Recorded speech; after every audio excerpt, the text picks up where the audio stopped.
प्रेक्षकांनो, घरोघरी मातीच्या चुली या मालिकेचा आजचा म्हणजेच 9 डिसेंबरचा भाग तुम्ही ऐकत आहात. आणि आजचा भाग त्यांनी अतिशय नाटकीय असा दाखवलाय बरं का प्रेक्षकांनो. इतकं ड्रॅमॅटिक आहे ना, तुम्हाला हसायला पण येईल आणि कुठेतरी असं वाटेल खरंच असं होतं का. तर बघत राहा. ही जानकी ते वॉशिंग पावडर विकायला आलीये घरी तिच्या. आता या सुमित्राबाई तिला बघून आश्चर्यचकित होतात. आता अगोदर तर ती माफी मागून घेते की ऋषिकेश जे काही वागले तुमच्या सोबत त्यासाठी आई मी तुमची माफी मागते. ऋषिकेशची वागण्याची पद्धत जरी बदलली तरी आतून प्रेम आहे ते कायम आहे. तुम्ही कायम ओवीच्या लाडक्या आजी असाल आणि तिच्या लाडक्या आजी नेहमी राहाल. कशातच काही बदल होणार नाहीये आई. नाही, मला माहितीये ऋषिकेश जे काही वागले ते सगळं ऐकून तुम्ही हर्ट झालात, पण आई ते सगळं रागाच्या भरात बोलले हो. तुम्ही प्लीज हे सगळं मनावर नका न घेऊ. आता या सुमित्राबाईंना खूप कसं तरी होतंय. त्यांना पण आता जानकीशी खूप मोकळं बोलावंसं वाटतंय. आता ऋषिकेशच्या बदल्यात मी तुमची माफी मागते असं ती जानकी म्हणते. तेवढ्यात आता माफी हा शब्द ऐकून ऐश्वर्या येते आणि म्हणते, कोण आलाय माफी मागायला? काय ग ए जानकी, तू इथे काय करतेस? आता या सुमित्राबाई म्हणतात, अगं ऐश्वर्या, अगं काय हे? आता ऐश्वर्या म्हणते, आई तुम्ही आतमध्ये जाओ. काय ग ए जानकी, तुझी इथे यायची लायकी आहे का? तुझ्या नवऱ्याने हॉस्पिटलमध्ये आमच्या आईचा जो काही इन्सल्ट केलाय ना, त्यामुळे तर तू आमच्या बंगल्याच्या आसपास 10 मैल सुद्धा जवळ उभं राहायचं नाही. एवढी हिंमत तुझी? आमच्या बंगल्याच्या दाराशी उभी आहेस? चल निघ. आता या सुमित्राबाई म्हणतात, अगं ए ऐश्वर्या, जरा थांब, गप्प बस. आता ऐश्वर्या म्हणते, नाही नाही आई, तुम्हीच गप्प बसा. ही जानकी आहे ना, हिला मी चांगलंच ओळखते. ही जानकी तुम्हाला बरोबर अडकवणार शब्दात. आपल्या घरात तुम्ही खूप भोळ्या आहात ना, म्हणून तुम्हाला ती आधी अडकवेल. आई तुम्ही आज जा बरं. ओ आजी, आईंना आत घेऊन जा. मी बघते या ऐश्वर्याकडे. आता ऐश्वर्याच्या तोंडाचा पट्टा चालूच आहे. आणि आता ऐश्वर्या म्हणते, आता ही माफी मागायचा जाहीरनामा चालू करेल आणि माफी मागायचा विशेष पारितोषिक नाही म्हणजे अभिनयाचं पारितोषिक जानकीलाच मिळणार. जानकी म्हणते, अगो बस बस बस ऐश्वर्या, अगो किती बोलतेस तू दमत नाहीस का ग बोलताना? आणि काय बोलतेस ऐश्वर्या? कसली माफी? कोणाची माफी? अगं मी तर इथे माझ्या कामासाठी आली आहे. आता ऐश्वर्या तिच्याकडे बघतच राहते आणि म्हणते, कसलं काम आहे ग तुझं? मग जानकी म्हणते, अगं आमच्या कंपनीची वॉशिंग पावडर विकायला आले मी. हे ऐकून आजीबाई जानकीकडे बघतच राहतात आणि ऐश्वर्या आता चिडीचूप होते. आता जानकी म्हणते, मी विचार केला की हे चांगलं काम आपल्या घरापासूनच सुरू करावं. आणि आता बघा प्रेक्षकांनो, आज त्यांनी काय दाखवलंय, इकडे ऋषिकेश त्याच्या कामावरती जिंकलाय, म्हणजे त्याने त्याचं काम पुढे मार्गी लावलंय अगदी चांगल्या पद्धतीने. आणि जानकीने सुद्धा. सयाजीराव इकडे या सगळ्या बाजार समितीच्या लोकांना फितवत असतो. काय हो, त्या ऋषिकेशचं काही खरं नाहीये. मी तुमचे पैसे प्रत्येक वेळेला काढून दिलेले आहेत. या ऋषिकेश रणदिवेने अडकवले तुमचे पैसे. मी तुमचा फायदा करून दिलाय. अहो, आम्हाला असं वाटतं की गावच्या विकासासाठी बाजार समितीचे इलेक्शन पुन्हा व्हायला हवं. आता ते लोक म्हणतात, सयाजीराव इलेक्शन आत्ता झालंय, त्यात ऋषिकेश रणदिवे निवडून आले. सयाजीराव म्हणत असतात, अहो काही खरं नाही त्याचं, तो निवडून आला होता पण आता कुठे? त्याच्या घरच्यांनी त्याला हकलून दिलंय. त्याला आणि त्याच्या बायको सकट आहे का तो इथे कुठे जवळपास? तो मोडून पडलाय ऋषिकेश रणदिवे. तो नाही येणार आता बाजार समितीत. आता तेवढ्यात तिथून ऋषिकेश मोठ्याने ओरडतो, असं तुम्हाला वाटतं सयाजीराव? आता तो बाजार समितीच्या त्या ऑफिसच्या बाहेरच उभा असतो. नेहमीप्रमाणे या ऋषिकेशची अशी ग्रँड एंट्री त्यांनी दाखवली आहे. आता ऋषिकेश तिथे येतो आणि म्हणतो, अहो काय हो सयाजीराव, मी मोडून पडलोय असं कसं वाटलं तुम्हाला? आता ऋषिकेशने जबरदस्त उत्तर दिलंय या सयाजीरावांना. सयाजीराव तिथे मस्त खुर्चीवर बसलेले असतात. ऋषिकेश त्यांच्या समोर येतो आणि म्हणतो, मोडलेलं पीक पुन्हा उभं करता येतं सयाजीराव. मी तर ते पीक उगवणारा शेतकरी आहे. मोडल्यावरून आठवलं, तुमची मान कशी हो? सयाजीरावांना आता आठवतंय की ऋषिकेशने त्यांची मान कशी खिळखिळी केली होती. आता ऋषिकेश सयाजीरावांना एंटरटेन न करता बाकीच्यांची माफी मागतो आणि म्हणतो, माफ करा, एवढे दिवस बाजार समितीकडे फिरकणं नाही झालं, पण मी घरातनं बाहेर पडलोय, माझ्या आपल्या गावातून बाहेर नाही पडलोय. आता गावाच्या प्रगतीकडे माझं पूर्ण लक्ष असणार आहे. आता माझं हेच ध्येय मी माझ्या मनात घेऊन इथे आलोय तुमच्यापर्यंत. आता म्हणूनच माझ्या शेतकरी बांधवांसाठी मी एक योजना सुद्धा घेऊन आलोय. आता ऋषिकेश ती फाईल पुढे करतो तेव्हा हा सयाजीराव ती फाईल फेकून देतो आणि म्हणतो, तुझ्या योजनेची कोणाला बी गरज नाहीये इथे. आता ऋषिकेश म्हणतो, ओ सयाजीराव, हे तुम्ही का ठरवताय?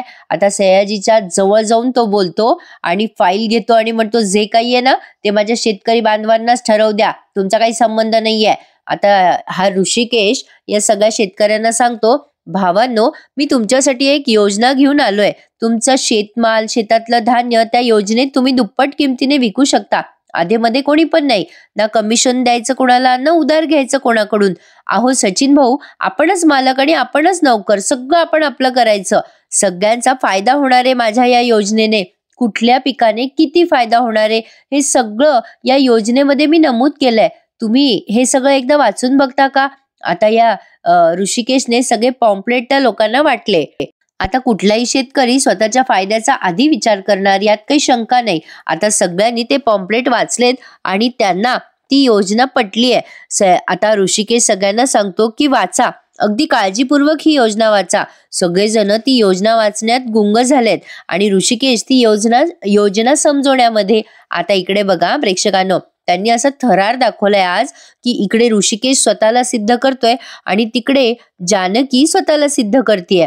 आता जानकीने ती रंगमाला वॉशिंग पावडर काढलीये बाहेर आणि सयाजीराव इकडे ऋषिकेशकडे रागाने बघत असतो. जानकी तिच्या वॉशिंग पावडरची जाहिरात करते सासू समोर आणि या ऐश्वर्या आणि आजी समोर. जानकी म्हणते, रंगमाला वॉशिंग पावडर, जी खरे रंग उजळवते आणि जे खोटे रंग आहे ना ते पळवून लावते, अशी ही रंगमाला वॉशिंग पावडर वापरून तर बघा. आता असं बोलल्यानंतर या जानकी जानकी तर बिचारी तिचं काम करतेय आणि सुमित्राबाईंना कसं तरी होतं. ऐश्वर्या मोठ्याने हसायला लागते आणि म्हणते, काय गे जानकी, तुझे पावडर विकायचे दिवस आले का? नाही म्हणजे तुझं फराळाचं विकून झालं, नाही नवऱ्याला कुस्तीच्या आखाड्यात कोंबड्यासारखं झुंजवून झालं, आता काय हे वॉशिंग पावडर विकणार आहेस काय? अरे हो, लाद्या पुसून झाल्या, गाड्या पुसून झाल्या, आता हे कपड्याची पावडर विकणार आहेस का तू? आता ही ऐश्वर्या जसं जसं बोलते ना तसं तसं आपलं त्यांनी एक एक फोटो इथे फ्लॅश केलेत. जानकीच्या फराळाचे, ऋषिकेशच्या कुस्तीचे. काही गरज होती का? पण असो, आपल्याला काहीतरी आठवण देत राहतात मध्ये मध्ये. आता आजीबाई म्हणतात, अगं हो, बरी आठवण झाली, माझी साडी राहिलीये धुवायची, गुलाब निघून गेला ना. ए बाई थांब जरा माझी साडी धुवून दे मला. सुमित्राबाई म्हणतात, आई अगं तुला काही वाटतं का? आता लगेच आजीबाई म्हणतात, अगं नाही सुमित्रा, मला काय म्हणायचंय, हिच्या नवीन नवीन उद्योगामुळे गावात तोंड दाखवायची चोरी नको व्हायला. लगेच ऐश्वर्या म्हणते, आजी अगदी बरोबर बोलताय तुम्ही. नाही म्हणजे बघा ना आई, तुम्ही जेव्हा वॉकला जाताल तेव्हा आजूबाजूचे लोक काय म्हणतील? बघा बघा, गाडी पुसणाऱ्या बाईची सासू चालली, वॉशिंग पावडर विकणाऱ्या बाईची सासू चालली. बरं दिसेल का आई ते सगळं? म्हणजे बघा प्रेक्षकांनो, यांना तर नातं लावायचंच नाहीये, पण या जानकी आणि ऋषिकेशच्या नात्यामुळे ह्यांची बदनामी होईल हे असं कसं काय बोलू शकता? पण आता बघा, सुमित्राबाई तर अशा वेळेला का आई बोलत नाही, त्या नुसत्या पांढऱ्या पडतात. पण आता बघा जानकीने त्या ऐश्वर्याला प्रतिउत्तर छान चोख दिलाय. आता ही जानकी म्हणते, का ग, का वाईट वाटेल आईंना आणि का नावं ठेवतील लोक, आणि कसली तोंड दाखवायची चोरी हो आजी? कुठलं काम छोटं किंवा मोठं कधीच नसतं. हे काय ग ऐश्वर्या, जरा 20-25 लोकांची भांडी घासून बघ, 10-12 लोकांची कपडे धुवून बघ, फरशी पुसून बघ. शेतकऱ्यांसारखं मातीत पाय ठेवून चिखलात घट्ट पाय रोवून दाखव. बघ बघ जरा या सगळ्या कामाला किती कष्ट करावे लागतात. ऐश्वर्याला काय त्याचा फरक पडतोय, ती आधीच मंद आहे. मग आता ही पुढे म्हणते, काय नाही, असे काही लोक आहेत ज्यांना साफसफाई करणारे, गाडी पुसणारे, घरकाम करणारे लोक हे छोटे वाटतात, पण तसं नसतं. पण तेच लोक किती मोठे आहेत आणि त्यांचं कामं किती मोठे आहेत हे कळण्या इतपत काही लोकांची कुवतच नसते बुद्धीची. त्यामुळे मला असं वाटतं की मी कुठलं चुकीचं काम करतेय. मी जे करतेय ते अतिशय योग्य आहे. त्यामुळे मी वॉशिंग पावडर विकायला आली आहे, कोणाचं घर नाही तोडायला आले. आता लगेच ऐश्वर्या म्हणते, ओके ओके, तू खूपच चांगली सेल्स गर्ल आहे, हे तू सिद्ध केलंच आहेस ना. मग आता तुझे हे प्रोडक्ट रंगमाला वॉशिंग पावडर का काय ते सुद्धा बेस्ट आहे हे सिद्ध करून दाखव. नाही म्हणजे आम्ही तुझी बोहणी करून टाकू ना. आता लगेच आजीबाई म्हणतात, अगं पण ही कशी सिद्ध करणार? ऐश्वर्या म्हणते, देईल ना ती डेमो, पावडर विकते ना. हे ऐकल्यानंतर सुमित्राबाईंना कसं तरी होतं, म्हणजे आता हिला कपडे धुवायला लावणार आहेत ह्या. आता लगेच ऐश्वर्या म्हणते, काय हो आजी, तुम्ही म्हणालात ना तुमची साडी राहिली आहे धुवायची. मग आता लगेच सुमित्राबाई म्हणतात, अगं ये ऐश्वर्या, अगं असं काय बोलतेस? अगं सगळ्यांचे कपडे धुतलेत गुलाबने, फक्त आईची अंघोळ उशिरा झाली म्हणून साडी राहिली आहे तेवढी धुवायची. आजीबाईंना आता कसं तरी होतं उशिरा अंघोळ झाली म्हणून सांगितलं तर. आता लगेच ऐश्वर्या म्हणते, असू द्या हो आई, अहो डेमो दाखवल्याशिवाय आपल्याला कसं कळणार ही पावडर चांगली आहे की नाही? चल ग ए जानकी, दाखवतेस ना डेमो? चल मी आणते कपडे डेमो दाखवायला. आता ऐश्वर्याने 3-4 कपडे आणले बरं का मुद्दाम. आता बघा इकडे सयाजीरावांचा आणि ऋषिकेशचा शॉट पुन्हा दाखवलाय. सयाजीराव ओरडतो आणि म्हणतो, अरे सगळ्यांनी याच्या नादी लागायची गरज नाहीये. मागच्या वेळेला तुम्हाला सगळ्यांना हेच सांगितलं याने आणि पाण्यात बुडवलं होतं याने. काय रे, स्वतः तू कौलाच्या घरात राहतोस काय आणि दुसऱ्याला बंगलं घ्यायची स्वप्न दाखवतोस? फालतू योजना घेऊन आलाय ही. फेकून द्या रे ते सगळं. आता सयाजीराव मुद्दाम सगळ्यांना डिस्ट्रॅक्ट करायचा प्रयत्न करतो, पण आता बाकीचे सगळे लोक म्हणतात, अहो ही एवढी चांगली योजना आहे, पण ही अंमलात येईल का हो ऋषिकेश दादा? ऋषिकेश म्हणतो, अहो हो सचिन भाऊ, ही नक्की अंमलात येणार योजना. आपण आपल्या शेतीचं सोनं करू. आता लगेच सयाजीराव म्हणतात, शेती? आणि हसायला लागतात मोठ्या मोठ्याने आणि म्हणतात, काय रे ऋषिकेश रणदिवे, तुझ्याकडे कोणती शेती उरली रे? आता उभं राहून म्हणतात, तुझ्या घरच्यांनी तर तुला घरातून हाकलून दिलं आणि तुझ्या नावाने कोणती शेती ठेवली आहे त्यांनी? अरे बोल की, अरे मूठभर शेती तरी आहे का तुझ्याकडं? आता हा ऋषिकेश म्हणतो, मूठभर शेती नसली ना सयाजीराव, तरी माझ्या मुठीमध्ये खूप जोर आहे. शेतकऱ्याचं रक्त आहे माझ्या अंगामध्ये. याच मुठीने कुदळीने पाणी शोधलं होतं याच मुठीने पहिल्यांदा गावात विहीर खोदली होती मी. लक्षात आहे का सयाजीराव? आता ऋषिकेश सगळ्यांना म्हणतो, हे बघा मी कोणाला जबरदस्ती नाही करत आहे. शेती आणि शेतकऱ्यांचा विचार करूनच मी इथे आलो होतो. ज्यांना कोणाला सयाजीरावांची मतं पटत असतील तर त्यांनी सयाजीरावांकडे खुशाल जावा. ज्यांना कोणाला माझे विचार पटतात त्यांनी मला बाहेर येऊन भेटा. मी आहे बाहेर तुमची वाट बघत. असं म्हणून ऋषिकेश सगळ्यांना हात जोडून नमस्कार करतो आणि बाहेर जाऊन उभा राहतो. ऋषिकेश आता बाहेर निघून जातो. आता ऋषिकेश गेल्यानंतर ही सगळी लोक चर्चा करायला लागतात की या ऋषिकेशची योजना तर खूपच चांगली आहे. आपल्याला कमिशन मिळणार आणि डायरेक्ट आपला माल म्हणजे विकला जाणार. आता कोण स्वतःचा फायद्याचाच विचार करेल ना? पण सयाजीराव यांना मुद्दाम म्हणतो, अरे त्या भुसनाळ्याचं कुठे ऐकता तुम्ही? तो काही पण सांग. सयाजीराव यांना पूर्ण प्रयत्न करतो डिस्ट्रॅक्ट करायचा, म्हणजे यांना ऋषिकेश कडून जाऊ द्यायचं नाही असं त्याने तयारीच केलेली असते. आता तो म्हणतो, मीच तुमचा फायदा करून दिला, त्या ऋषिकेशने तुम्हाला काय दिलं? आता हे लोक म्हणतात, नाही नाही ऋषिकेश दादा हे आजकालच्या पिढीचे आहेत आणि त्यांना आजकालचं सगळं समजतं. सगळे भाव, शेतीचे माल त्यांना सगळेच माहिती आहे. त्यामुळे आम्ही ऋषिकेश दादाच्या या सगळ्या सल्ल्याप्रमाणे पुढे जाणार. चला रे चला. अहो यांचं काहीतरी साठलोट दिसतंय. म्हणजे तो बाजार समितीचा जो माणूस असतो ना, तो आणि सयाजीराव या दोघांचं काहीतरी साठलोट आहे असं लोक आरोप करतात सयाजीरावांवर आणि तिथून निघून जातात आणि ऋषिकेशला बाहेर जाऊन गाठतात. सयाजीरावांचा खूपच अपमान झालेला आहे. सगळे लोक ठरवतात, चला रे चला आपण ऋषिकेश दादाला जाऊन भेटूयात. आता बघा प्रेक्षकांनो, आता इकडे पुन्हा एकदा ऐश्वर्या, जानकी आणि आजीबाईंचा सीन दाखवलाय. आता या ऐश्वर्याने बादलीभर कपडे आणलेत बर का. ते बघून सुमित्राबाईंना कसं तरी झालंय. आता ही जानकी धुवायला लागते कपडे, तेव्हा ही ऐश्वर्या म्हणते, एवढी कसली ग घाई आहे तुला? थांब जरा. आणि तिने वाटीमध्ये हळद आणली बरं का प्रेक्षकांनो. दिस इज जस्ट टू मच आणि फनी पण वाटलंय मला तर हे बघताना. आता तिने ते हळद त्या कपड्यावर सांडली आहे. एवढं कोण सहन करतं प्रेक्षकांनो? एखादी असती ना दुसरी तर कानाखाली वाजवली असती. आता लगे सुमित्राबाईंना कसं तरी होतं, म्हणजे त्यांचा बोलायचा सुद्धा लाग नाहीये या ऐश्वर्या समोर असं त्यांनी आज दाखवलंय. आता जानकी त्या हळदीकडे बघते. ऐश्वर्या म्हणते, मग ते हळद पूर्ण सांडेपर्यंत त्यांनी असं ड्रॅमॅटिक दाखवलं. मग जानकीचा चेहरा मोहरा बदलतो. मग लगेच ऐश्वर्या म्हणते की जानकी बघतेस काय माझ्या तोंडाकडे? सगळे डाग गेले पाहिजे. चल धुवून काढ कपडे. आता दगड बिगड पण ठेवलाय बरं का तिथे कपडे धुवायला त्यांनी. मग आता ही आजीबाई म्हणते, अगं ऐश्वर्या, अगं ते कपडे, अगं त्याच्यात हळद घातली बाई तू. मग या सुमित्राबाई पण म्हणतात, अगं ऐश्वर्या, अगं हे काय केलं तू? मग ऐश्वर्या म्हणते, अहो आई जरा थांबा. अहो या कंपनीचं कामच आहे ना कपड्यावरचे डाग स्वच्छ करणं. काय म्हणालात त्या कंपनीचं नाव? हे रंगमाला वॉशिंग पावडर. ते चिवट डाग पळवते आणि खरे रंग उजळवते ना? जानकी म्हणते हो असंच आहे असंच आहे. आता जानकीची अर्धी जाहिरात ऐश्वर्याने केली असं म्हणायला हरकत नाहीये. मग ऐश्वर्या म्हणते काय हो सेल्स गर्ल मिसेस जानकी, चल दे डेमो दे, चल बघतेस काय माझ्याकडे.